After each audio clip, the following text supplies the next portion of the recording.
Stay tuned, stay locked to the Prophet Kwaku on the Nubian Forum People's Talk Show. You're in tune to the Nubian Forum People's Talk Show with the Prophet Kwaku on GalaxyAfterWe.com, the only brainwashing station in this nation. Asha Senator says so. Otep. Itepe neke J.R. Senebe. We give thanks and praise to the creating force of the universe, omnipotent being that which is greater than ourselves, who has many names. Olodumare, Nkulokulu, Kwame Blafashe, Mungo, Onyeme, Jinyame, Ja, Amen Ra, Ashe, Akwaba, to the Nubian Forum People's Talk Show, live on Galaxy. Afiwe.com. Nah, give up, Let me first give thanks unto the ancestors. We have to give thanks unto the ancestors who come here before us, Maduba Fon to the ancestors who fought the enemies of Mama Africa for the last 6,000 years. Maduba Fon to the ancestors that fought and died in the many man's musical situation we found ourselves in, whose bones lay beneath the many seas, the many oceans, the many rivers, the many lakes, the many swamps, the many trees that they were lynched at, the many deserts, the many graves of this world. Maduba Fon, Madasi, for your sacrifices. Maduba Fon to the ancestors them who wrote our stories down on stones and papyrus, scrolls and books, put them in audio and video, so that we would know who we are as a people, our accomplishments, what we gave to the civilizing of this planet, how we raised great civilization, how they fell, how we arrived where we are, the mistakes we made, the corrections we need to do, where we need to go in the future. To those ancestors, Madasi Pa. And to those of us who's tuning in around the world, to our direct ancestors, who we come from, to those ancestors that came here in Britain in the 40s, the 50s, the 60s, the 70s, who came to lay down a foundation to build, to create, to make something more palatable for their descendants. We honor and venerate you and say, Madasi Pa Maduba Fun to those ancestors. Akwaba, Ashe, Asheo. You're in tune to the Nubian Forum People's Talk Show, live here on GalaxyAfterWe.com. Let me big up to all the presenters today so far. Natni, who was covering for Dr. Abu's show. And then we had the chief that did a brilliant show. I totally enjoyed that show. I was on my bike riding and I was listening to it attentively. I contributed. I sat down in the park. I bought a coffee. I spoke out. White people was listening to me and I loved the look on their faces. So my chief, Madasi, for that show there. And Madasi to all the contributors of that show. We have Brother Constructions who were just on. He'll be back here next week from the hours of 3 to 6 p.m. giving the best in his genre of music like. And after me would be Variety Man himself. And so we do it on the GalaxyAfterWe.com. Big up to the technicians, Muta Anu and the crew, all tight. And to all those who participate in making this possible. Big up to the management team, to all the other presenters, and most importantly, to you, the contributors of Galaxy and the listeners. Because without you, there will be no us. Without no us, there will be no you. Because we are who we are. I am because we are, and because we are, therefore I am. Madasi. Rise up to one of my students, Daniel. It is his earth strong. Today he's 18 and I just pass on there to just heal him up and rise him up on his 18th Earth Strong. I got a special guest coming in. I wanted to have them on Thursday, but I got different guests on Thursday, and then I got another guest the Thursday after, so they booked in. And that show, that Thursday night is getting full up. So I got a special guest coming in that I'm going to interview this afternoon. But before they arrive, I just want to cover a few things that was going on in previous show. As we know, a European got knocked out by one of our young princes. Such a beautiful right hook. I think the present day heavyweight champions of the world would love to have that right, and Joshua, I'm sure Anthony Joshua would have loved that right hand, and all those heavyweights who seen the him look like him is more of a middleweight though, but it was a beautiful right hand. It was so poetically delivered, into the right correct place. It totally shut them out and the man up. It was beautiful, and I loved it. But there's something that I want to address. I don't think I need to go over all of that because I think we've exhausted that today, and it was beautifully dealt with on Chief Prakamba by a show. If people want to call up and comment on that now, you can until the guests come in. But what the part I wanted to address was that taxi driver called in and he said that his daughter said to him that, Dad, you must mind yourself, mind them, because they don't care about anybody, right now, and things like that, and they're not taking no rubbish. It's a different generation. Where I would agree in that statement, that it's a different generation, but they're no different than the generations that came here before and fought for liberty. They're not different from the times of Oladio Equiano in the 17th century that was here in Britain. They're no different than any of the Africans that fought for the liberation of African people anywhere on this planet. And it's a misnomer, and it's ill-informed, I'm going to use that word, ill-informed information to young people to give them the impression that they think they're coming to do something different. You ain't coming to do nothing different. You're going to fight just like we did. And as I said earlier on Chief Show, we fought them in the trenches. As Churchill said, we fought them in the trenches. We fought them, and we continue to fight them. And it wasn't for our parents before us and our ancestors before us that fought for certain things in this country. The liberties that you have today, you wouldn't have them. You understand what I'm saying to you? Even the fact that you're looking at the police a certain way, even though they're not dealing a certain way, but the eyes are on them now because we fought them. We never lay down and take it. When our parents came to this country, people have to realize that the generation that came in it, the pioneer generation that they insultingly called the Windrush, when they came here, right? Otep, brother Kwame. Otep, brother Kwame. Oh, sorry. Yes, Otep. Greetings. Oh, Otep, it's my fault. I had the volume down. My apologies, my brother. No problem. How you doing? You know what, brother Kwame? I'm good, I must give thanks. And before I even go any further, I've got to send a dedication out to Sister Madge.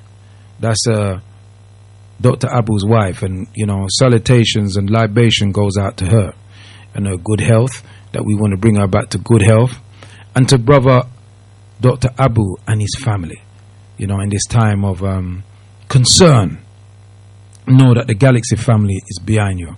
I feel with her. I was looking for that clip, but I couldn't bloody find it to play it. I feel with family. Oh, in fact, I would like Dr. Abu, if he is listening, to call in and just give me that live. I know that you're under duress, my brother, but share it with the family. But go on, brother Kwame.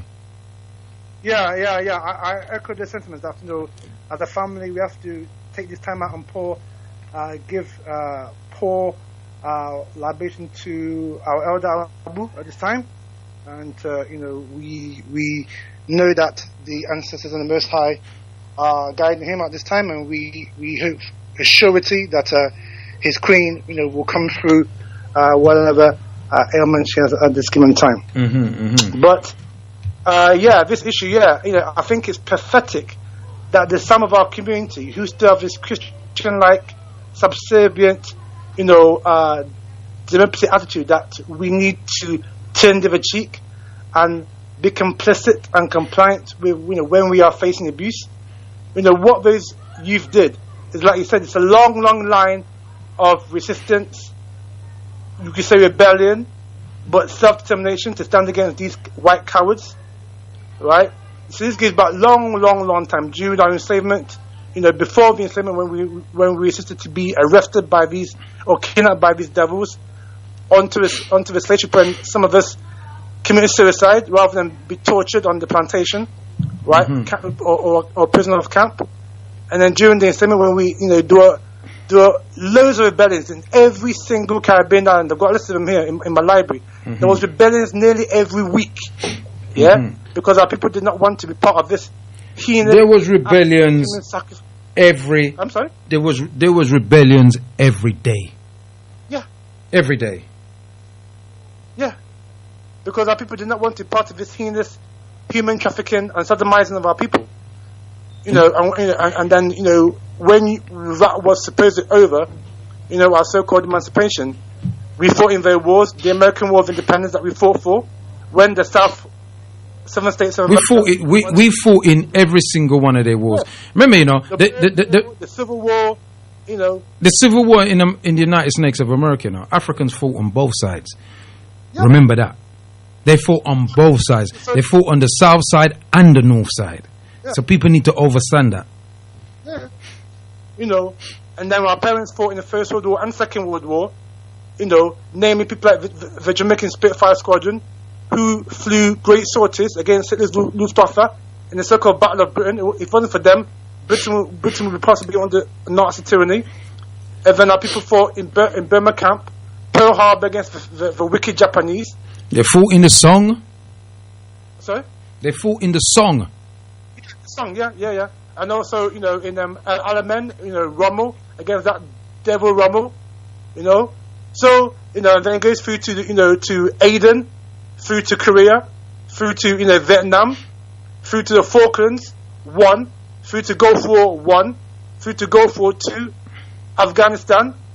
So we fought in every single war. Syria. Well, Syria as well, yeah, and even Libya. Some of our own people were ripped into kill Gaddafi, yeah. So we have shown resistance or battled with these people, So when our youth did what they did, right, they're just following in the tradition of a long line of resistance and rebellion against white viciousness, yeah. So and I'm going to cut you there, brother, because the time is so short, and I'm expecting my guest so soon. Yeah, I just want to interject with you.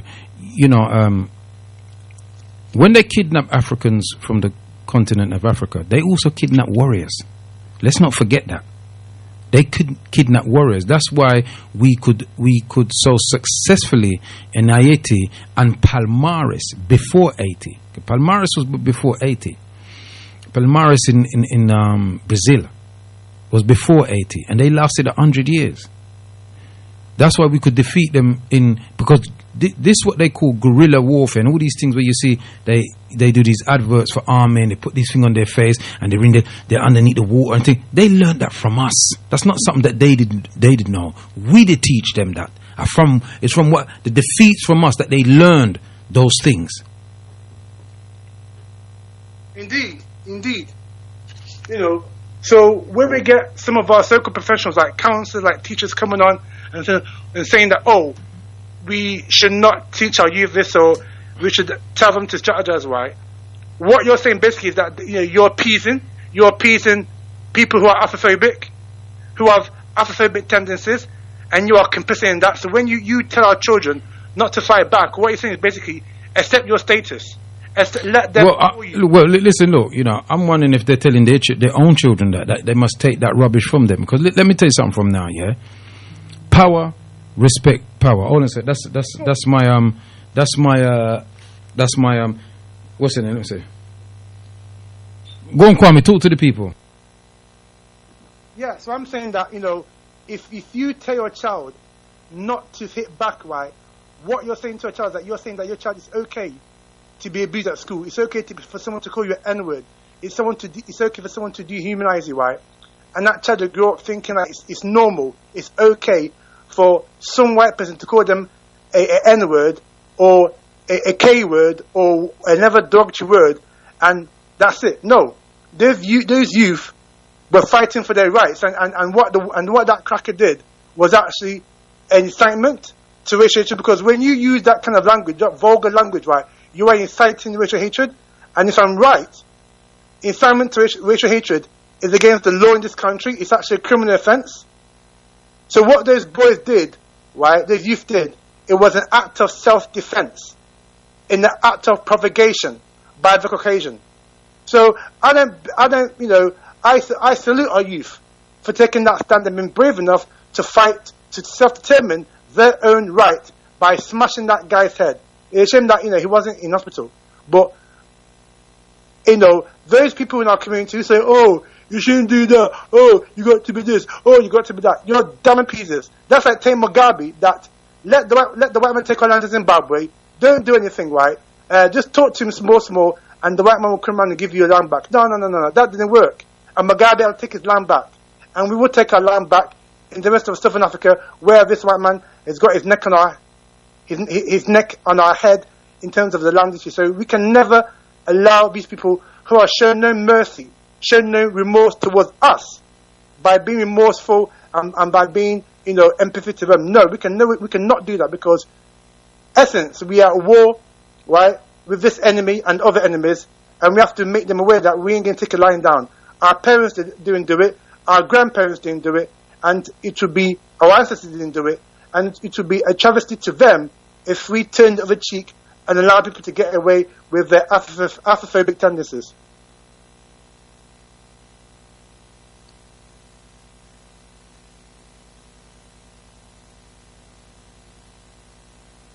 So anybody in our community who allows, right, who condones, right, the fact that our children, that our children shouldn't retaliate, that's very, very nonsensical. It is an insult, right? And what you're saying to your child is that you should take it.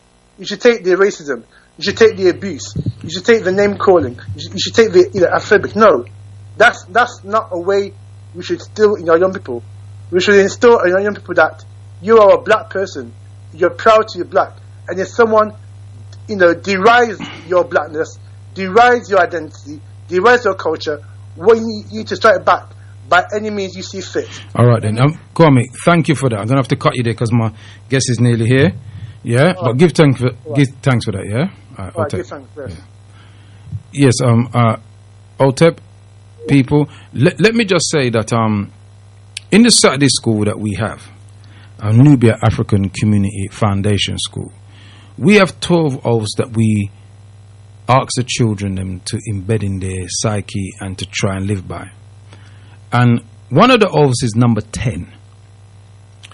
And oath number 10, there's 12 of them. I could recite them all if I wanted to, but not right at this moment. But number 10 is, it is my duty to extend courtesy to, but to demand courtesy from all people at all times. Not some of the times, all of the times. So what them young men did, they sat there and allowed him to rant and rave, but he went on too far. So now they demanded courtesy.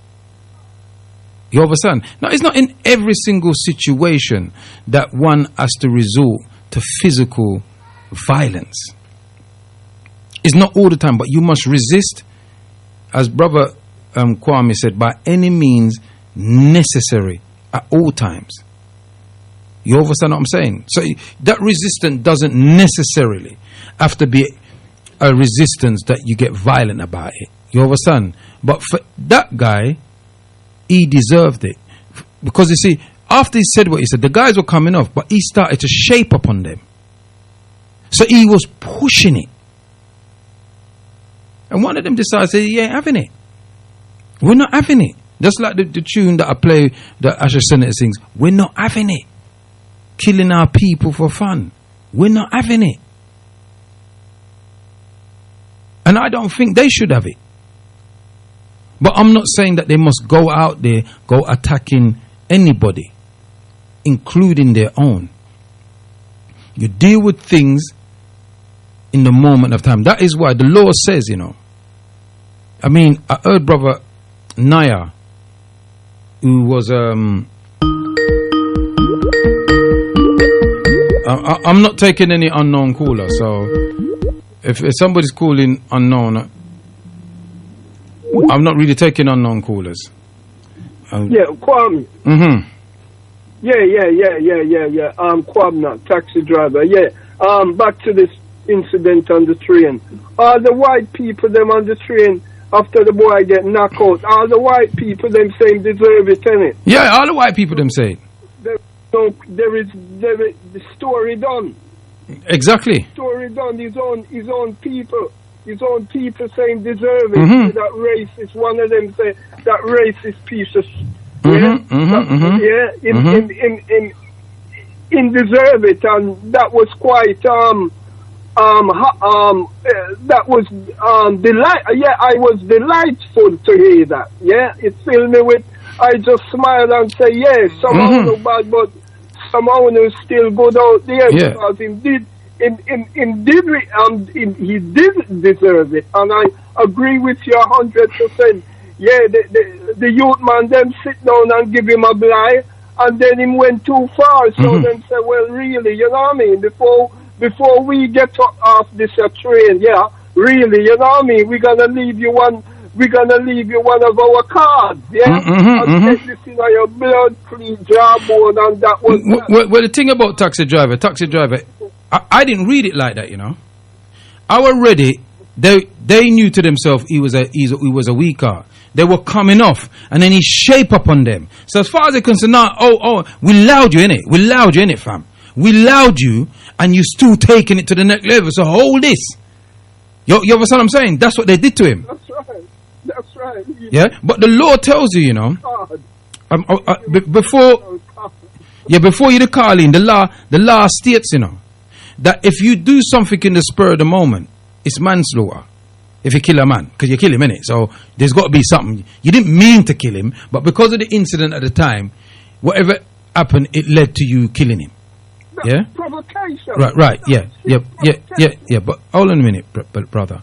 But if they had followed what Brother Nye was saying, followed him, catch him in somewhere dark, and kill him, that's count one murder.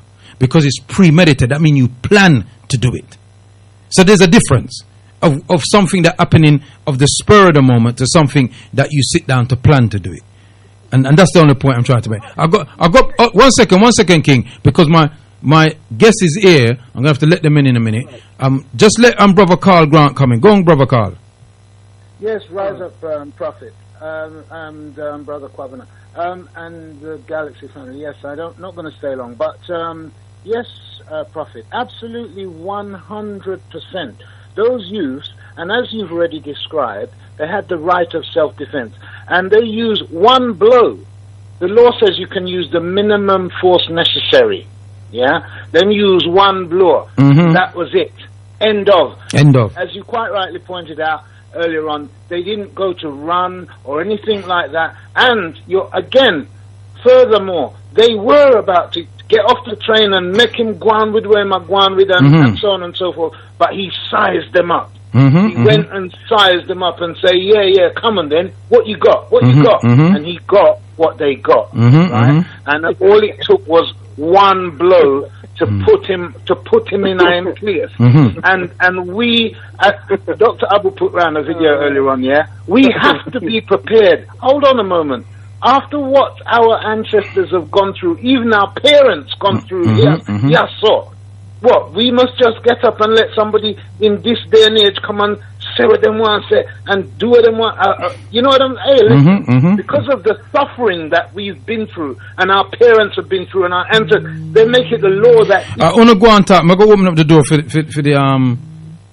guests. Yeah, all right. Race hate crime, a race hate crime and there is no way. They went to the police quick because he was in the wrong. And them talking about not pressing charges, there is no way, even in this racist police force, would they have been facing charges. The police would not have in the same way that I experienced a racist assault on street, when my employers tried to report me to the police turned to them and said, we're not interested.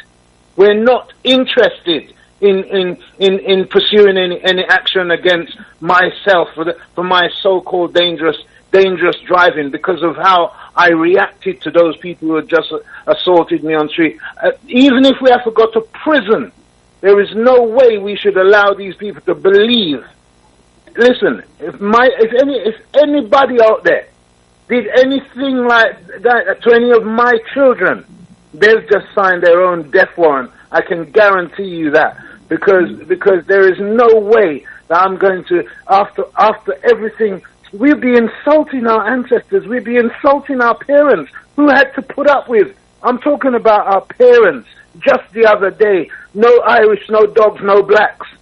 Huh? Just the other day. So, and here we are today. Your pets, you're my pets. Your, this is my home. You're going home. You this, you that. Huh? They got, one thing I would like to say, I heard a lot of commentators says that, we all of us never really stand for this thing here. Yeah, it's true. Yeah, all of us fight back, right? But I can talk for this country, right, in particular, if it wasn't for the Jamaican... Callers. Otep, my apologies, my profound... I'll tell you what we're going to do, yeah? I'll give this another hour on Thursday, yeah? Yeah, all right. I'll give it another hour Thursday, because the guest is in the studio now, and I literally only got 1 hour and 11 minutes with him. We were just keeping things going for you while you were to the door. Yeah, and I just want to say, give thanks to my beloved brothers for that, yeah? All right, yeah. All right, Otep. Right, give thanks every time. All right, yeah, bless. Yes, Otep, everybody. No more calls. That's a chief favorite statement. Right. No more calls at this moment. No more calls. Please hang up. Thank you. No more calls. Right, in the studio, I have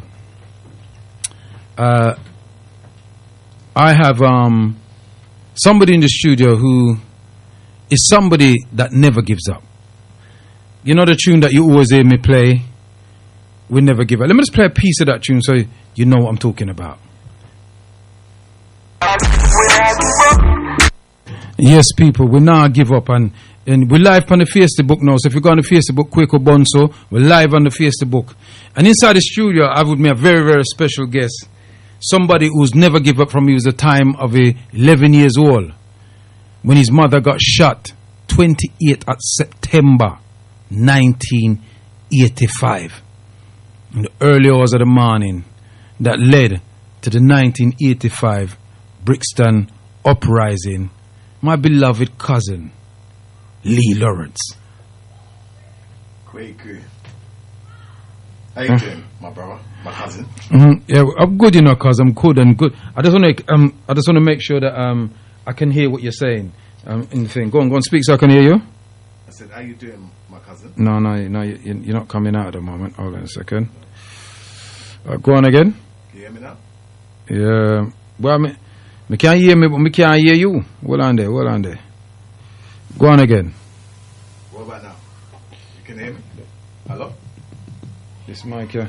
All right. I need help from people outside. Just send me a text. Tell me if you can hear him while we're speaking.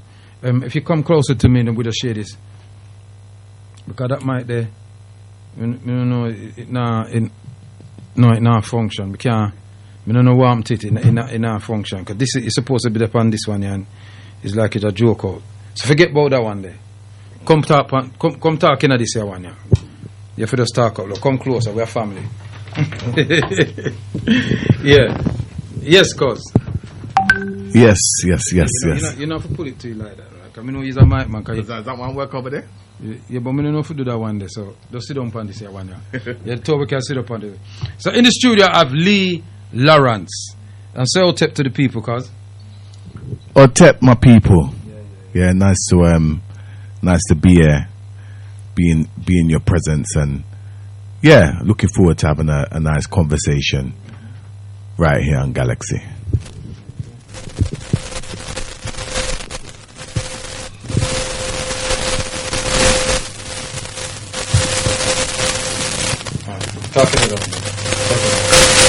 Yep. You can hear me now? Yeah, that's it. Yeah, I can hear you now. Okay. All right, give thanks. Well, we give thanks to our chief, you know. Our chief just called me up. Go on, no, talk no. Yes. All right, yeah, you're dead now. Go on, you want it. You can hold it. I don't need that. All right. So we're in the studio with my beautiful cousin and his two beautiful daughters, who's in the studio with us today. And really and truly, I know I need 3 hours with you, cuz, for us to discuss, what happened to Cherry and everything like that. You know what I mean? So I'm probably gonna have to call you back again. But I was supposed to have you. You were supposed to come the other day. You never turn up. So it's your fault. It's not mine. Yeah.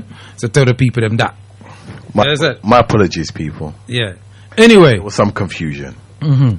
So we're in the studio and I'm taking on board.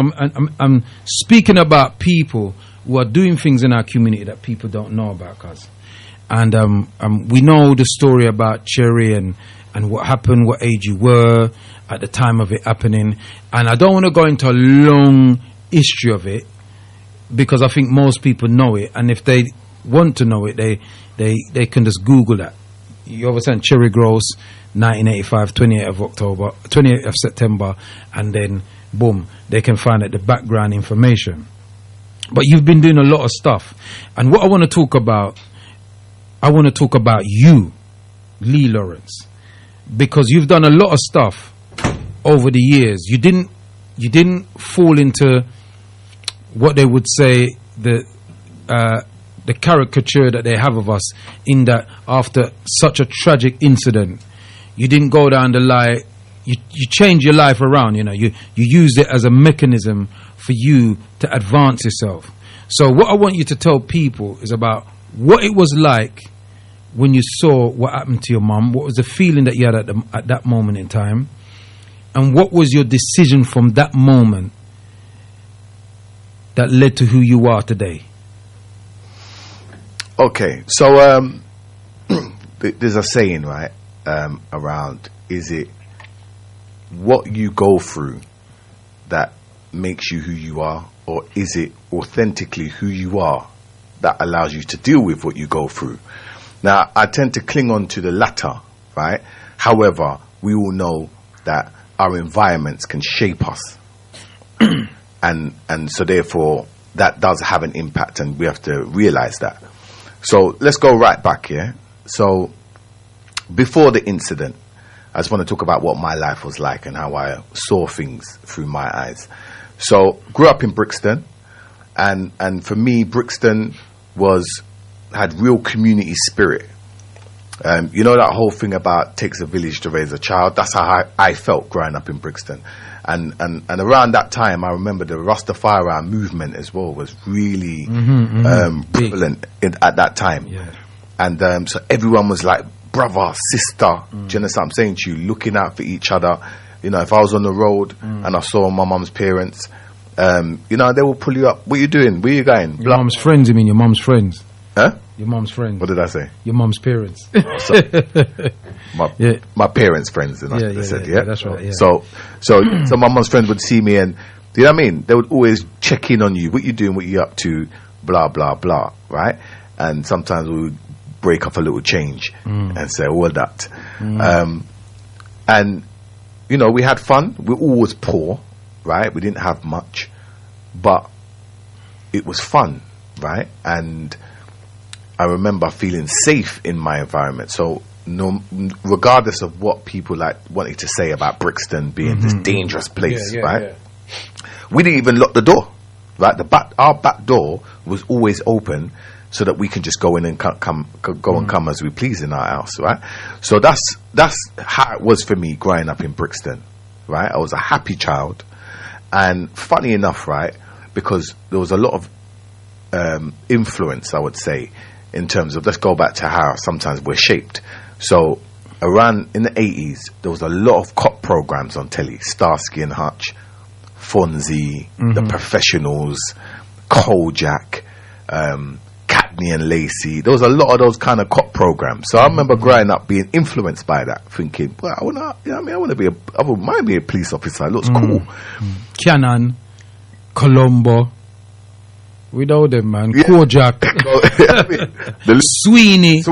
Yeah. This goes on. So I remember aspiring to, like, be one of those guys who gets the bad guy. You understand what I'm saying? So that's the kind of little bubble that I was in growing up. I loved riding my little BMX bike in the park and them kind of things. So I was just a typical 80s kid, just growing up and not really understanding the pressure that we were under as black people at that time. I would say I was unaware of the struggle. I saw my mum struggling. Do you understand what I'm saying to you? And you might hear little things, but I wouldn't say I was fully aware of what was going on in a kind of from a wider lens in terms of the attack that our people was under in our community. Right? So, just 2 weeks into my secondary school experience, it was the weekend, and it was just like any other weekend. I was looking forward to maybe riding my bike or playing rounders or cannon or whatever you do back then in the streets, and going to the local youth centre, which was right across the road from me. And, my mum was babysitting 2 children, a 2-year-old and a 7-year-old. So they were staying around with us that night. So it wouldn't be unusual, right, for us to be all kind of gathered around one TV, and fall asleep wherever you are in the house. Listen, callers, I'm not taking any calls at the moment. No calls at the moment. So continue. Right. So on this particular weekend now, fell asleep in my mum's room, and it was myself, my mum, my dad, and my sister was in the room. And I just remember around 7 o'clock in the morning, I heard a noise, right? And I woke up and I saw my mum walking towards the door. So I thought, whatever it is, mum's taking care of it. So, because mum was a lioness, right? So I said, Sure. You understand? So I just said, what, everything's cool. So I laid back down, and then I heard another loud noise, a bang this time. And I jumped up and I saw my mum laying on the floor, right, in a pool of blood. And I thought, and I just see this man standing over her, shouting at her, like, "Where's Michael Gross? Where's Michael Gross?" Who is my brother. So I just heard my mum in a faint voice say, "I can't breathe, and I can't feel my legs, and I think I'm gonna die." So at that point, I just became hysterical in the room. I was shouting and I was screaming and I was shouting at this man, saying, "If you touch my mum again, I'm going to kill you." That's how I was talking. And I was just full of rage. It's the first time I ever experienced that kind of rage. And then when I looked properly, and this man just turned the gun at me and said, "Someone better just shut this effing kid up." It was only in that moment that I realized it was a police officer. So my dad now turned around and looked at me and said, "Lee, calm down." And I just saw the fear in my dad's face, and I thought, right, if my dad's scared, yeah, and he's an ex-army man, this must be serious. And it was only then that the fear kind of kicked in, and the seriousness of what was going on started to kick in. So anyway, they rushed us out of the room, and the house was like chaos. There was about 30 police officers in the house, dogs, guns, everything. And it was like a nightmare. I was thinking, this can't be real. And in my little head at that time, I'm thinking, these are supposed to be the good guys, because I've been influenced by what we see. Yeah, them police show there, yeah. Right? So I'm saying, how comes the good guys are in there doing bad things? So, eventually my mum ended up going into the ambulance, and we were just my dad left as well, and we were just in the house on our own, surrounded with these police. And they sent 2 women, police liaison women, to come and look after us, which was difficult because we were distressed and needed some kind of a support. But where that was coming from, we couldn't trust. So, and just to kind of show the lioness who my mum was, right, and still is, because she's, as far as I'm concerned, she still exists, right? True. When she was going into the ambulance, and we were all crying, looking at the window at her, she managed to still rustle up a little smile and a wave to say, to try and reassure us that she was okay, which she wasn't, right? So we were just worried about her, didn't know what was going to happen. We heard on the news that she had died, and at that particular moment, it's like I tried to even take my own life, because I thought, if my mum ain't gonna be here, I don't want to be here. You understand? So luckily, someone come and intervened, and that didn't happen. And then we found out she was still alive. But when that message went out in the community that she had passed, people were already outside of the house anyway.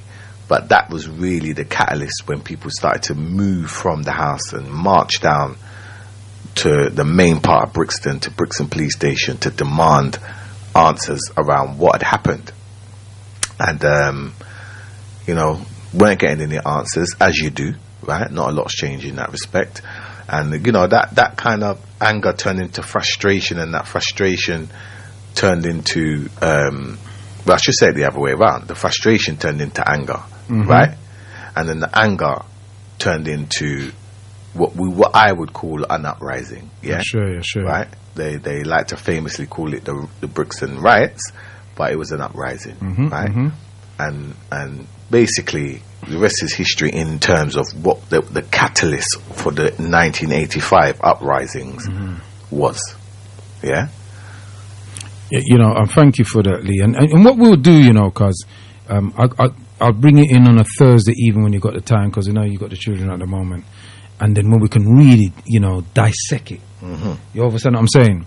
So from that experience now as a boy of 11, or obviously you went through some traumatic experience, and I think we'll do that in the longer show. We'll talk about that. But then you started to grow up in your teens, you're on a roll, but in the back of your mind, everything that you was doing to get justice for your mum. Tell us a bit about that. So, all right, so let's talk about the aftermath then, right? The immediate aftermath, right? About 2 to 3 days later, we was allowed to go to the hospital and visit my mum. I remember walking down, the corridor, walking into this private room that she was in, and she was laying there with this kind of box over her leg, and then the doctor come in and said, sorry to inform you that your mum's been paralyzed as a result of the shooting. The fragments of the bullet is still left in her spine, and we can't take it out as it may make the damage worse, and she will never walk again. And I'll never forget hearing those words, and I just, I was like devastated, because my mum, she loved to dance. Do you understand? My mum was a free-spirited person. She wasn't an indoors type of person. So to think like this woman is never going to be able to walk again, and in my head I thought, if there's a God, this can't be real. Sure. So I remember in that moment making a commitment, right, and making a decision, and I said to myself, I can no longer, rely on my mum to care for me. I've got to care for my mum. You understand? So I had to. And what age were you then? So I was 11. 11 years old. Right. So from that moment, I had to man up, and I took the responsibility of being a young carer. Then, let's just say, very seriously. So seriously that, when mum was going for a rehabilitation, I'd go physio with her, and learn how to transfer her, learn what she had to go through. Sometimes I'll sit in that wheelchair and wheel myself around because I wanted to really get to grips of what this was going to be like for her, so therefore I could be in the best position to support her. You know what? Because it's a beautiful story, but we've only got 52 minutes left, yeah, and I want to leave something for them. All right. When we have it on the 3-hour show, yeah, because you were supposed to be on the 3-hour show now. You just want to sit down and talk about the whole of the show now, and we can't get the people to interact with the show. So the part that I want to get to is the part of what is Lee Lawrence doing now. The decision that you made, then, right? You said you made a decision to care for your mum, but you also made another decision, and that decision led to the sojourn of what you did, and that's what I want you to tell the people about. All right. So so there's been key moments, right? So this is quickly go to the next key moment of a decision that I made, yeah, in my head. So 2 years after that incident in 1987, the man responsible for shooting my mum, Douglas Lovelock, anytime I get opportunity to say his name, I say it, and was acquitted, right? And I saw that over the news, and I ran into the kitchen and I said, "Mum, did you see the news?" And she said, "Yeah." And I said, "How do you feel?" And she said, "Boy, Lee, the police is a force and we can't beat the force." That's how she said it. And there was this kind of acceptance of what happened. And I said to myself, I understand why my mum had to do that, because she had to survive through that thing, and she was not willing to allow that to eat her up. However, in my heart, I said, there's no way I'm accepting this. And I kind of made a commitment within myself that at one day I'm going to deal with this. Do you understand? And maybe in my head at that time, dealing with it was in a different way. I didn't think it would have manifested itself in the way that it did. So let's move forward, right? 2011. So during that time, obviously, before you start, we will give you the in-depth version in a couple of weeks' time. Go on. All right. Yeah, because I do think it warrants a show where we break down. Yeah, we break down everything. Yeah, and the real impact of some of these things, right? Because even when you look at young people today and some of the things that they're doing today, it's as a result of trauma, right? And people don't understand how trauma manifests itself, and sometimes there's not enough empathy for that. So I think it's something that we do obviously need to break down at another time. But let's go back to 2011. Unfortunately, sadly, my mum passes away. Sure. Right, on Easter Sunday. And as much as mum was always in and out of hospital, and she was, you know, battling with you know, her condition, they gave her a life expectancy of 10 years, and she lived for 26. So in my head, my mum was immortal. You understand? Every time she went into hospital, she came back out. So we got used to that, and it's expecting, okay, mum's in hospital, she'll be in there for a week or two, but she'll be out. And unfortunately, this time she didn't come out. And when, like, I can go into depth in that, but I know, so I'm not going to. So as a result of that, there was, when I went to get my mum's death certificate, because we were just thinking about, obviously, the arrangements and burial and all them things, right? The woman said to me, I can't give you the death certificate at this stage, because going by what the doctor's written in his report, it looks like there may have to be a inquest into your mum's death. So I'm like, okay. So at the time I thought, what is an inquest? I didn't even know what an inquest was. So when I left there, I called up one of my friends who's a solicitor, and I asked him about it, and he gave me a little brief outline of what it was, but he introduced me to somebody who specializes in that. So once I grasped what an inquest was, I would prayed for this to happen, right? So it was in this kind of preliminary stages for a long time. First of all, we didn't know if it was going to happen. So therefore, there was this whole kind of deliberation about it. Anyway, we buried my mum a month later because, you know, you had to go through post-mortem and all these kind of things, yeah? And I remember after the day after we buried mum, so here's my next statement to myself, right? And commitment to the cause. So I remember going back there the next day, and the gates were closed, and I jumped over the fence, went to my mum's grave, and all the emotion, hurt, pain, of trauma of what happened to her, and subsequently us, just came up to the forefront. And I just remember just venting in this space on my own. And in that moment, right, I just said, you know what, I pray that this little glimmer of hope of this inquest, which will allow us to reinvestigate what happened, I pray that this manifests itself, because if not, I don't know where this energy is going to go. Right? So I just said, you know what happened to you will not be in vain. And if this is where my energy is supposed to go, then, you know, I pray that it happens. And, you know, I just made a commitment in that moment to say, I'm just going to follow this through.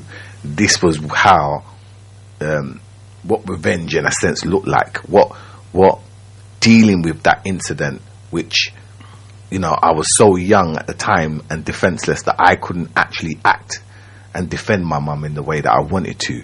So now I saw this was the window of opportunity to do what I couldn't do 26 years before. So that window of opportunity led you on the sojourn in this inquest, and so the inquest starts. And tell us a bit about that. Are they, you know, the pitfalls along the way, but the victories. So you put it perfectly, the pitfalls and the victories, because it was a balance of the two. There was a lot of hurdles. So the first one was,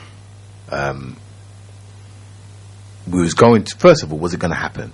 Then when they decided that, yes, there was a causal, because this is the language they use, there was a causal link to my mum's death, to the original incident, right? So therefore, that's what gave us the grounds to have an inquest. And what, just for the benefit of the listeners, what that actually meant was that, yes, she died 26 years later, but the cause of the death was of course what happened 26 years before. Absolutely. Yeah.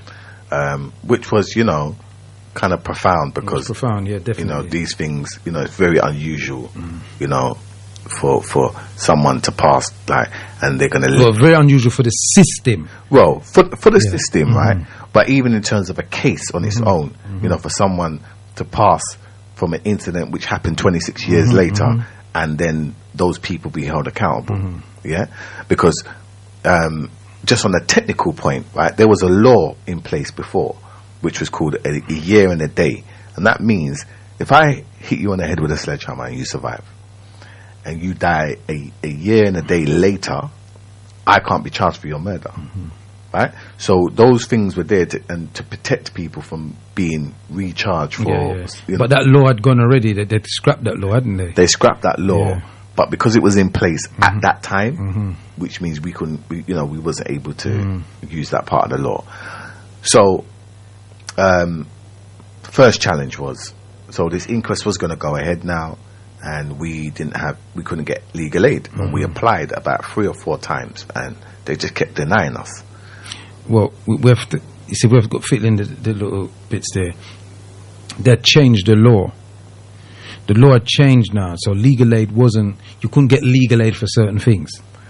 Yes, legal aid wasn't as accessible as it was before. Yes. Yeah, and so we didn't fall within that remit. That's correct. That's right. Go on, carry on. And it was a double-edged sword, because not only was legal aid restricted now, legal aid for inquests weren't a given either. It was, exactly. Right? So there's two battles that you're facing, and they said that basically it has to be in the interest of the public, or in the public arena, interest, yeah. right? Mm-hmm. And you know how they define that. It's not how me and you, layman's terms, define that. So they refused us, and I remember going to one of the preliminary hearings with no representation, and this was the last time where I appeared before I had any representation. And I had this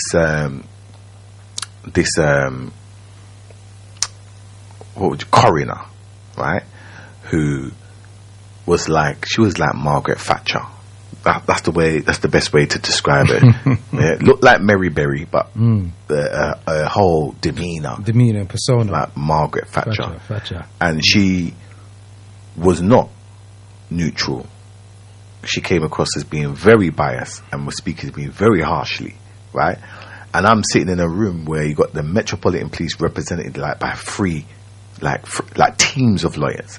You got Hertfordshire establishment represented by teams of lawyers, and then you got Douglas Lovelock, the man who shot my mum. He's got representation there, teams of lawyers, and you're there on your own, right? So already it's unbalanced and it's intimidating.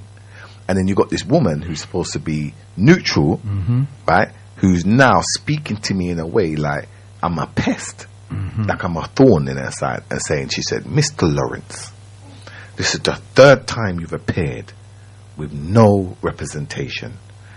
And I don't even know why you need it, because that's my job. As if to say, I'm here to be fair. So she goes, I'm just letting you know, the next time you turn up here, with or without representation, this case will go ahead. And I just looked at this woman and I just said to her, trust me, the next time I come here, I will have representation. I didn't know how, but I just said it to her. So I come out of that room now, and I just thought to myself, you know what? Actually, your daughter Safrina, yeah. She came that day, right? Yes. And that was the day that we decided that we were just going to set up a petition, right? We said we need to do. That's the type of thing, you know? Yeah, Uncle Lee, we're going to set up a petition. yeah. No way they're going to talk to you like that. Yeah, that's how she goes on, isn't it? She gassed me up, as they would, right? And we just said, all right, you know what? It's time, and it's time to talk to the people. And try and get some support around this. So we set up this petition online, change.org, and we started locally first, right? Hitting the community radio stations, hitting the streets, trying to get galvanize support. And I remember we got to about 2,000 people, and I remember saying on the actual petition we're looking for 10,000. So I remember we had a family meeting. And my sisters were saying, Lee, why did you put 10,000 on there? You should have put 5. We ain't never going to get 10,000. And I looked at them again, and it's weird that in these moments, right? Because I can be an indecisive person, but it was weird in these moments where I was just so confident and decisive in saying, we're going to do this. Don't worry. Yeah. And part of that was I needed to reassure them. And part of that was like, there was something inner that, I just felt like I had the guidance of my mum, around this thing. So therefore, there was something there. So, so what happened then? We then said, all right. I said, okay, Lee, you got one little thing up your sleeve. About a year previous to that, Channel 4 reached out to me to do an interview, right? And I declined it at the time, because this was when Margaret Thatcher died, and they were doing some stuff around her, and I said, no, I don't want to do that, because I wasn't ready to talk about my mum then. And then, he said, you know what, Lee, if anytime you feel like you want to speak about it, then call me. So I called him now, and I said, yeah, is that interview you want to do? Let's talk about it. And I said, I'm willing to give you this interview if you give me back something in return. And I said, I need to promote this petition. You remember earlier, you come and said, we was talking about it, and he said to me, he said, "Yeah, so what do you think?" They said, make them say this, they're gonna get the exclusive. You remember even Danny just said, if you make them feel like it's an exclusive, and them wanna go get it, then you don't see it. Yeah, remember that. Yeah, we had to pull it out of the bag, and again, like without going into too much detail about this, right? We're a creative family, right? We think outside the box, and what I had to do was think about, what would I do if I was trying to put on an event and I'm trying to get as many people to come to this event, and really think about the petition in that way. So I thought to myself, all right. So I called up Simon Israel. We had a conversation. We done the interview, and after the interview, Kwaku, I remember thinking to myself, boy, I hope I done my mum justice, and I hope I represented my family, because I've just gone and it was the first time that I've exposed myself in that way and made myself vulnerable, and I didn't know how it was going to come across, right? And they left, left my house, and I went upstairs, and I had to turn off the light in the bedroom because I just had this migraine, because I was just so worried about how that was going to come across. Anyway, fast forward, it aired on the Friday. We all watched it, and and to my surprise, it came across well. But you didn't really know until you got the response back from the people. And then, so the very next day, I woke up and I looked at how much people had signed the petition. It went up, yeah. And there was about 4,000 people on Saturday morning, right? And that day I was taking my son to university to look at his university. So we was walking around, and I just kept checking the petition throughout the day.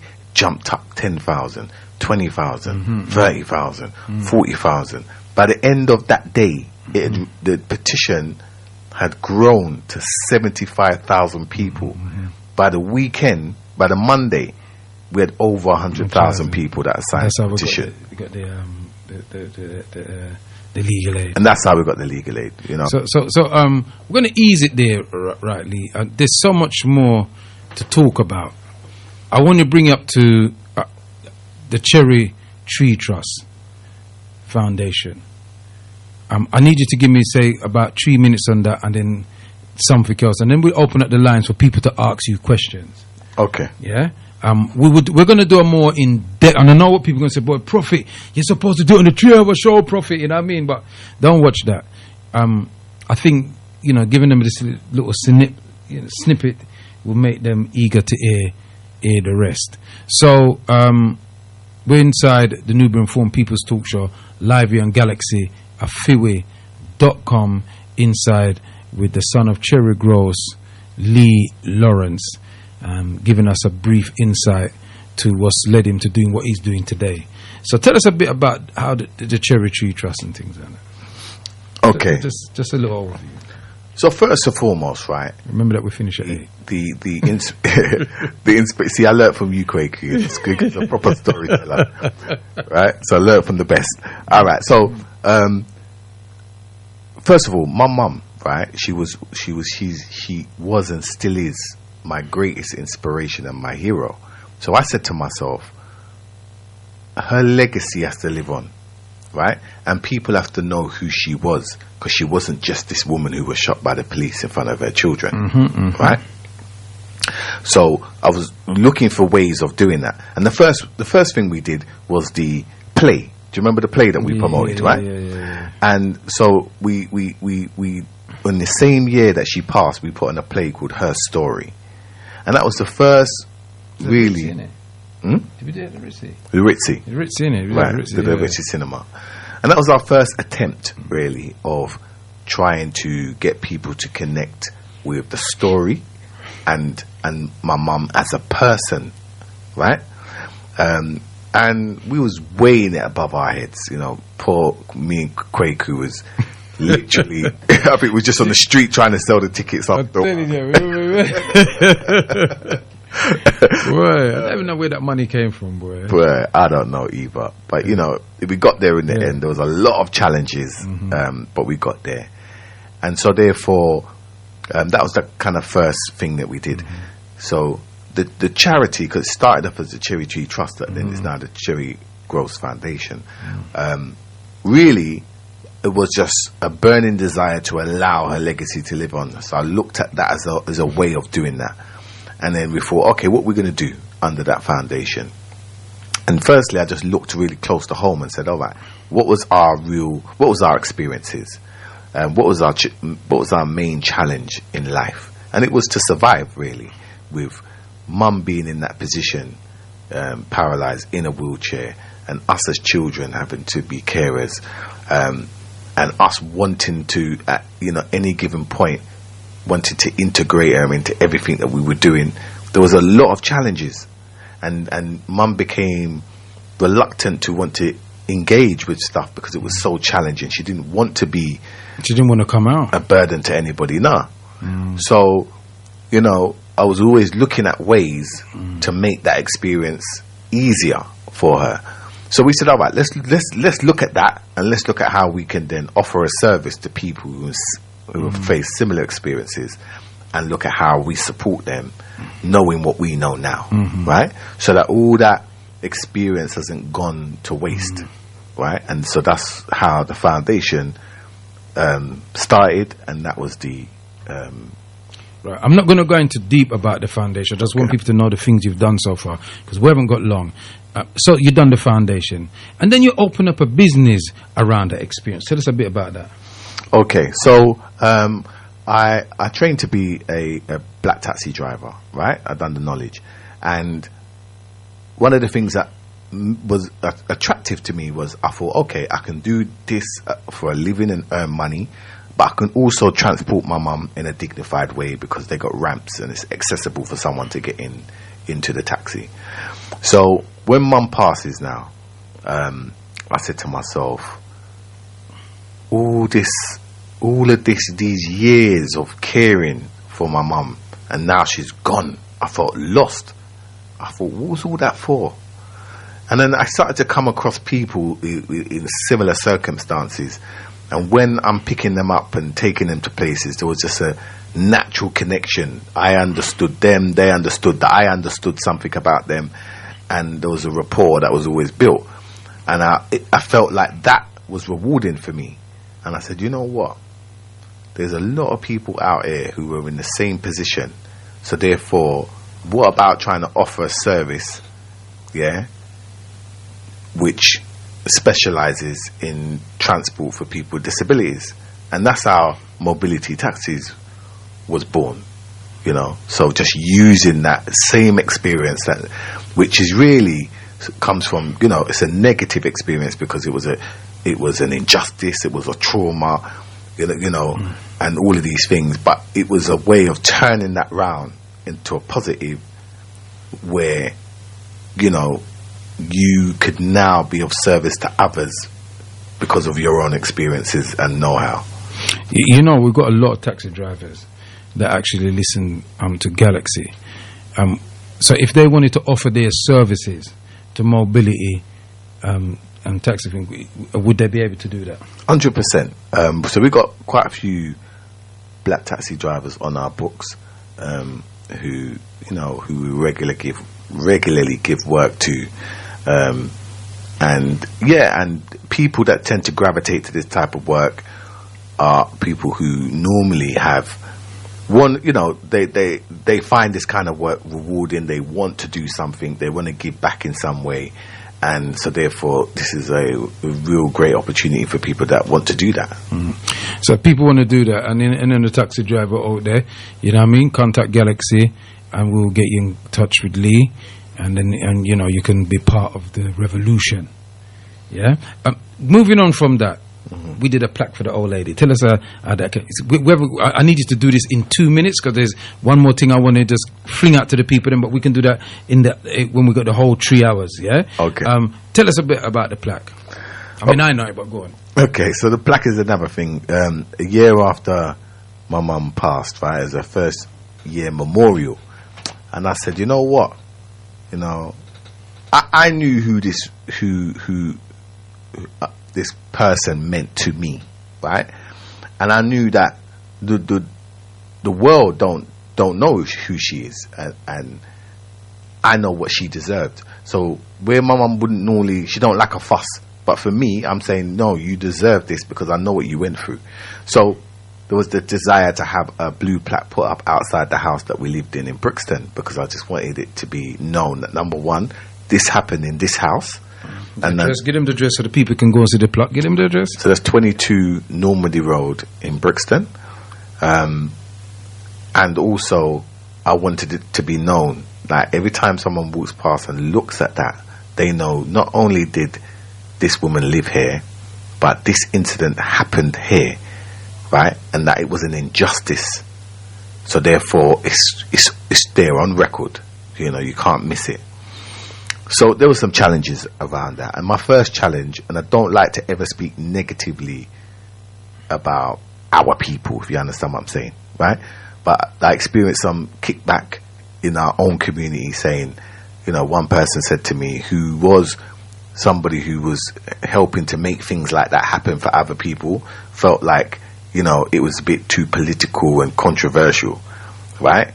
In terms of what happened to my mum. So I decided to go outside of that remit and look about making this happen. Yeah, but that happened after we was in the initial stages and they had to pull away, remember? Yes. Yeah. Right? So, you know, at every given point there's been challenges, but we've always found a way. Anyway, we ended up getting the plaque made, found somebody to do it. It was getting put up, and that morning of the rain, it was hurricane. It was hurricane, right? But we stopped the rain though. Listen, and I'll never forget, Kwaku, right? You called me up that day. You said, "Cuz, you sure you want to go ahead with this?" Right? Because even the little marquee we tried to put up, you never blew away. And he said, "Cuz, it's okay, you know, if you don't, you know what I mean? It's okay if we delay it or whatever." And I said, "Quakes, even if I'm the only one standing up there, that plaque's going up today. Today's the memorial, and it has to go up." And I just remember you saying, "Cuz, well, then if it would just be me and you then." Even if it's just me and you.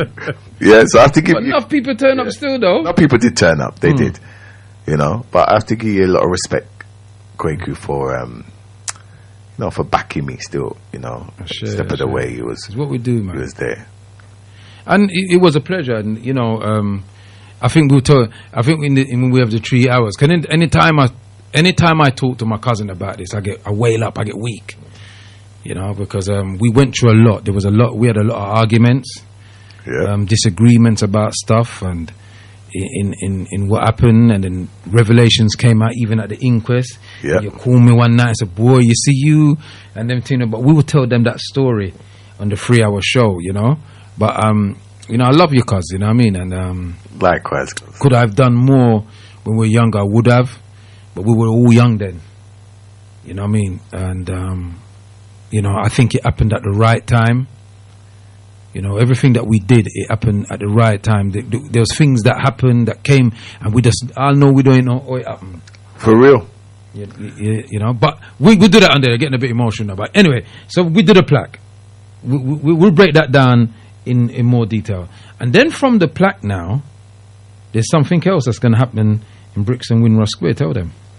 So we're getting a memorial designed by world-renowned architect David Adjaye. He's the person who designed the African American Museum, right, in Washington.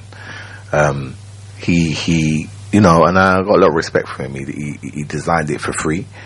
So we're going to get this memorial. It's a pavilion which is going to be unveiled. It should have been on the 28th of September, but it's going to be in October. And we're still waiting for clarification on the date due to delays and this whole COVID thing. But it's happening. They actually already dug out all the foundations and the work's been started already. So that's going to be unveiled in Windrush Square to mark the 35th anniversary of the actual incident when my mum was shot. And then from that, last but not least, the thing that you're doing. The book. Okay. So, you know, we often say, right, as a people, we have to document our stories, right? Because we only can talk about some of the things that have happened in our past because somebody documented that in some way for us to be able to know that information. And as a youth, right, I remember every Black History Month would come round and they would talk about all these different things that happened in Britain. And I noticed that 85 would just get skipped past. There was hardly any information about what happened to my mum. And I thought, you know what I mean, one day I've got to do something about that. So this is really a taking control, right, and saying no more are we willing to just allow people to tell their narrative about our life, what happened to us. Yeah, and it's about saying we have to start telling our own stories through our eyes. Yeah, through our experiences. And so that's really so the book, right, is called The Louder I Will Sing, right? And it's from a song. And just before in the verse of the song it says, the more you try to silence my voice, the next part of it, the louder I will sing. Yeah, so it's really saying, you know, finally, when I was a kid and I was 11, this man told me to shut up, tried to silence me, and now here's me how many years later telling my story. You can't tell me to shut up again. Do you understand what I'm saying to you? So the story essentially is you know, an account of what happened through my eyes, what happened throughout my life. It's a story about a mother and son relationship as well, and how that love really prevailed. Do you understand? Allowed me to, that fire allowed me to, you know, carry on even though it got tough. You know, I was able to find it, dig deep and find it somehow because of how much I loved, respected and honoured my mum. Yeah, and it was the greatest gift that I could give to her in her absence, to have that acknowledged for what it was. You know, so that's, you know, the book's coming out in September the 17th. Was it going to be an ebook? So there'll be an ebook, there'll be the hard copy, it's also going to be an audio book. And essentially, you know, the narrative of the book is really overcoming that adversity. Well, there you have it, people. The great Lee Lawrence, another hero in our community. Last week we had Stafford, and this week we have Lee. We had Stafford Scott last week, and we had Lee this week. And so these are the heroes in our community who's making moves and making changes that we don't hear about, you know. And oftentimes we look for people who has stories to tell outside of the terrain that we live. And we're always looking outside of ourselves, but we got them right here, and they can be inspirations to generations to come. I just want to say, cuz, that there's one of our avid Galaxy listeners and supporter and sponsorer and cake baker is Sister Hyacinth, Mama Hyacinth, and you normally go and pick her up from down in Peckham, so she's probably listening out. So send a shout out to her. So Olin, right? Because also known as Cherry, right? That's right. Yeah. So that was like ironic for me when I first met her. Her name was Cherry. Here's a lady that's, you know, she's in a wheelchair, but her whole mannerism is like my mum. Is it though? It is. Right? And I respect her. Every year I see her on the march, the reparations march for Emancipation Day, and there's nothing about her personality that says, you know, I'm weak and I'm vulnerable. And if anything, right, you know, I think the way that we look at people with a disability has to change, because really they got superpowers. For people to still function and still do the things that we do and take for granted, that they're still doing them, they're not allowing their disability to stop them, You know, we have to give them a lot of respect, because sometimes, as you know, just on an everyday basis, you can wake up and just feel tired and don't want to do nothing. So imagine if you get up every day and you can't use your legs, you can't use your hands, You can't see. you lost your eyesight, and you still got to function, you know, every day and get up and, you know, so I've got a lot of respect for it and a lot of love. And, you know, when we've come into contact, there's this like little sense of, you know, that my mum spirit is there, you know. Sure. Well, people, you've heard Lee Lawrence. If you want to ask him questions, you can send it in via. I've got some texts and some WhatsApps that I need to read out, but I'll give you the WhatsApp number, I'll give you the text number, and I will give you the live link number if you want to interact with Brother Lee in the studio. I just sit back and just listen and watch, because I'm in awe of my cousin here. So 0737 792 0703. If you're abroad, it's +44 737 792 0703. And the live link number to interact with our guest in the studio today is +44. If you're abroad, drop the first 020 7 193 0174. Big up the people them on the Facebook. Hold tight. Everybody's on the Facebook. You can send in a question via that as well. So while we're waiting, because somebody's going to call in, Lee, I got some Wally Patex here for reader. Right. God. This brother say, this person, here's a call. Come in. Otep caller. Otep. Oh, sorry. Otep, sorry. Hello? Yes, Otep. Yeah. Burshak, yeah. Something very short. I'm Burshak, one of the Turkish listener, and I signed that petition for Cherry Groves. I was one of those things, so, you know, and I liked him coming today as well, and it was very, very good interaction, so pick up the interaction. I'm gone. Peace, bye, peace, I'm out. Otep. Oh, thank you for signing that petition, man. And I just want to add something, right? That the victory was ours. You know, I felt like, you know, when we were able to access legal aid after that petition, you know, there was no turning back then. There was no turning back, and it was a victory for the community, that it showed that, you know, because then I really wanted it, because I wanted to be able to say it was worth doing, and so it was a victory for us to say, you know, when we come together, how powerful we can be, you know, in breaking down these walls and these barriers. So thank you. And going back to the memorial is not only to my mum, but it's to the community who rose up for that injustice. And I think if people never rose up back in 85, we wouldn't have a platform to kind of move from, you know. So I know there's a lot of people who risked their lives, was on the streets, people got arrested, got criminal records, and so on and so forth. And, you know, I want people to know that all of that wasn't in vain. When that memorial comes up, it will be, you know, for everybody who supported this, you know. Got a question here. Did any of you get counselling? So, as children, no. So what happened was, there was no intervention. I was back at school 2 weeks later after the incident, and no adult, no professional ever asked us, how do you feel, what happened, anything.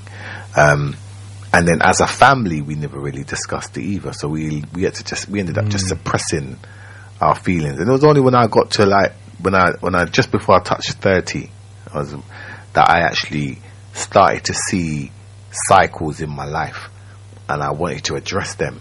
So therefore I went and got some therapy myself, and it was only at that point that I was able to link some of my adult behavior to my childhood trauma, basically. But if it wasn't for that, I would never have been able to join all those dots. Alright, and I've got some texts I'll read. There's some of the texts that WhatsApp I got here, but it's not relevant to the conversation we're having.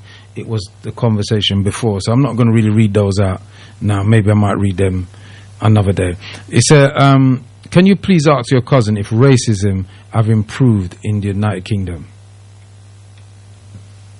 Okay, so this is always a question that comes up around what's changed and what's different.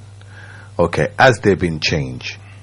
There has been change, and any of the changes that have been made are due to us, our struggles, our fight, our the relentlessness not to give up. And we got to own that, because if we don't, someone else will. Because a lot of the times they speak and say, oh, well, we put this in place and we've got that in place now, and we've done this.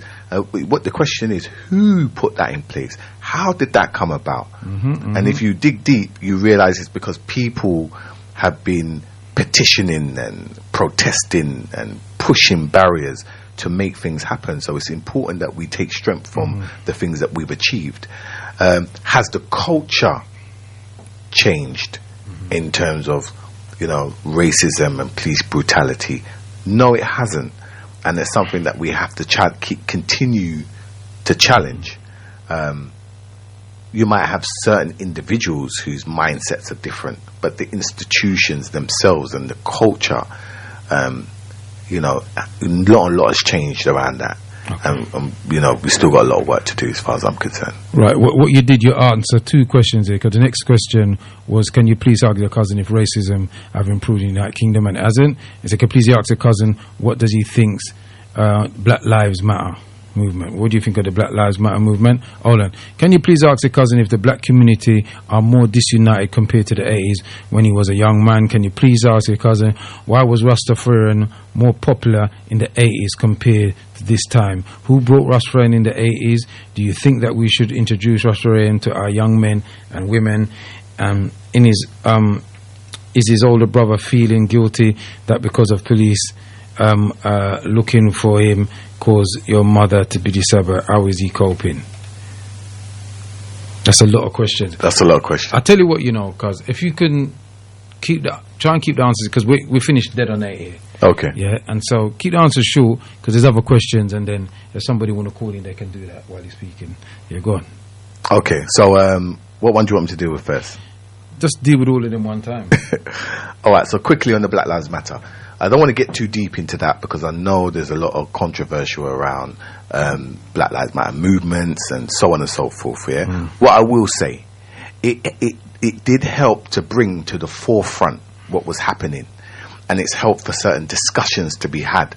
Whether that manifests into that being beneficial to us as a people and our development around this cause is something to be seen, right? So there are positives and there are negatives, right? And I rather focus on the positives.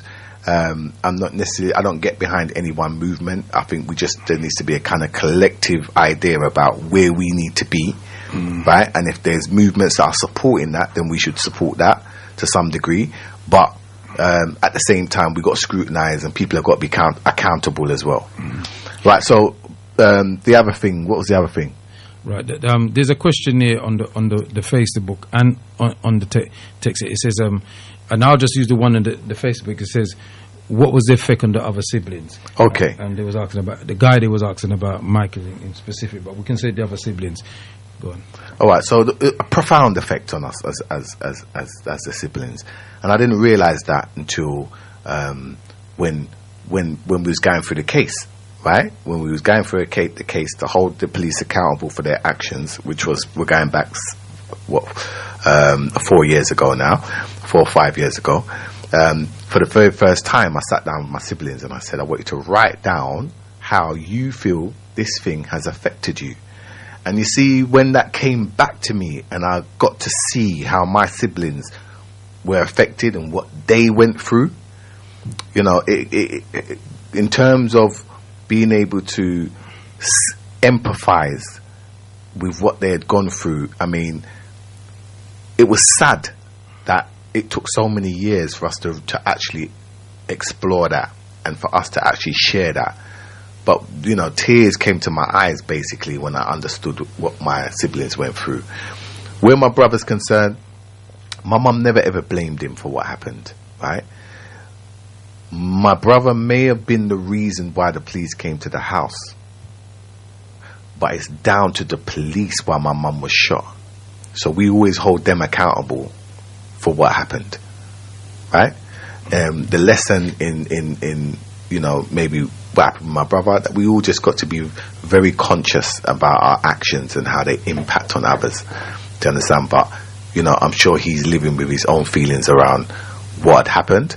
But my mum didn't, and we don't blame him for my mum being shot. I got some texts here, so let me just go through the texts. Let me how do this, you know. Right. Let's see here.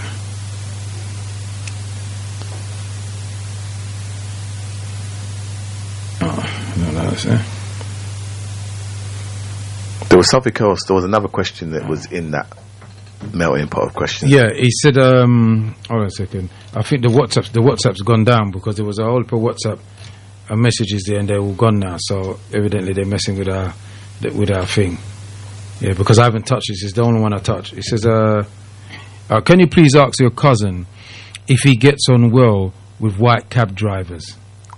Yeah, they tend to be extremely right-wing, conservative voters, Brexit voters, and Daily Mail and Sun readers. And they also say, it says, can you please ask your cousin, you know, are there many black brothers driving black taxis? So, it's almost like, you see, back in the day because one of the questions came up about the whole Rastafarian movement, right? Mm-hmm. You know, Bob Marley had a big influence on that movement, right? You know, to kind of go into why, you know, that whole movement doesn't exist in the same way anymore. Maybe because we were too powerful together. But going back to that, it's like, you know, when you see a brother and you nod your head, yeah? Mm-hmm. Some people call it like the black man nod, yeah? Mm-hmm. Right? In the cab industry, it's very much like that. When you see another brother in a black cab, there's that, we always acknowledge each other, yeah? Because we know what we had to go through, and we know what we're still going through out here. So there's a kind of like brotherhood amongst, and sisterhood, because there's quite a few female drivers as well, sisters that are driving too, between us. There's even like, you know, little groups that are set up for black taxi drivers. And yeah, the real black taxi driver. It really I get black now. So it's a black, yeah. Right? And yeah, I've experienced racism from other drivers indirectly. Some of them will shout things out and go on with themselves, and I've had a lot of challenge. And even customers, they were the worst. You know, you get certain customers in your car and they want to talk to you like your name's Benson, like you know, the way they talk down to you, and you have to say, hold on a minute, right? So that was the part of the job that I didn't like, to be honest, and that's why as soon as I found a way out and was able to set up my own business, I did, because it's a lot of politics that you have to put up with. And because most drivers, right, or all drivers, you know, some people it's taking them 3, 4, 5, 6, 7. There's even a man I know, it took him 8 years to get his badge. So you don't want to lose that. So there's certain times you might put up with certain things that you wouldn't normally put up with, because you can't afford to lose your living. Like, you know, this is what's feeding your family. So it's a very compromising situation that you're put in when you're out there sometimes. So really and truly, man like me can't do them work there. well, we know that can't happen, Kwaku. I'm not going to talk about an incident.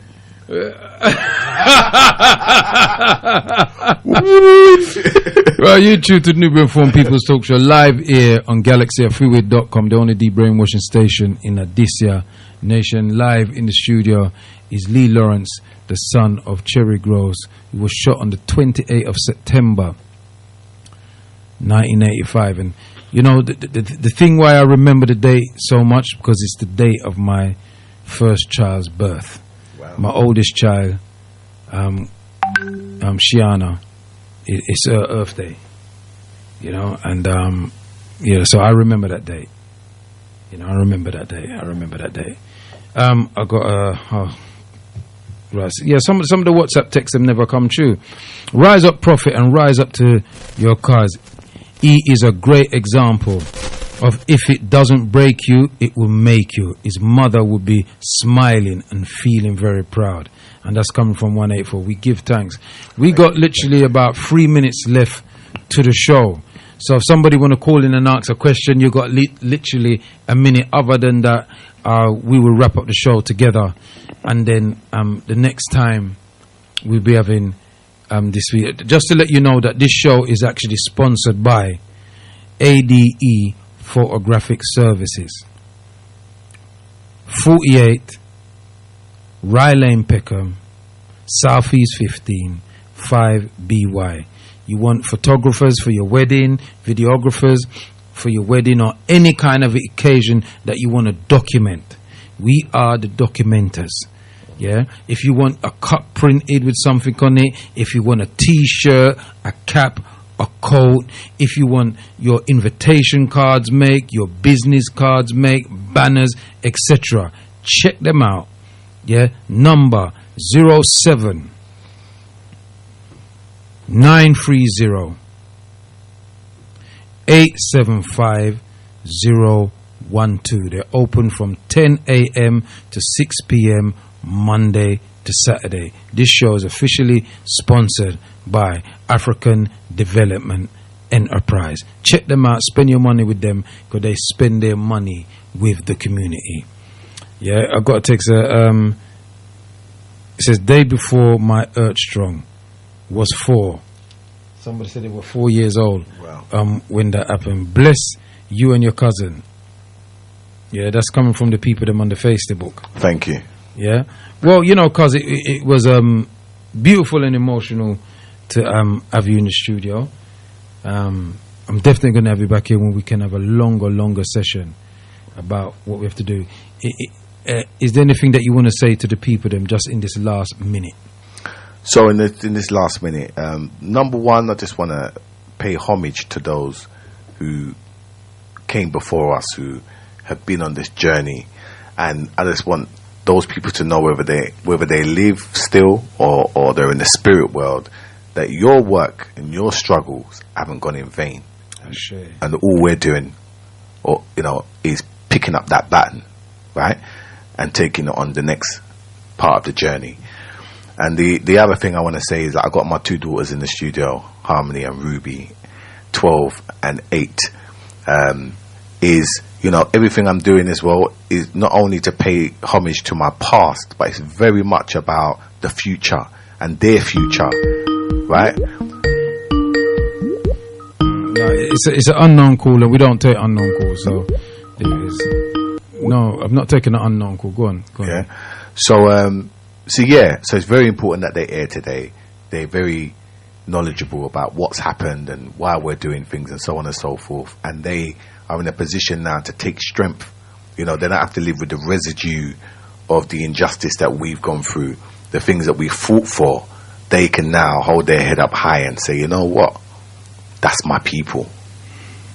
Mm-hmm. So, I know some people ask the question of what keeps you going.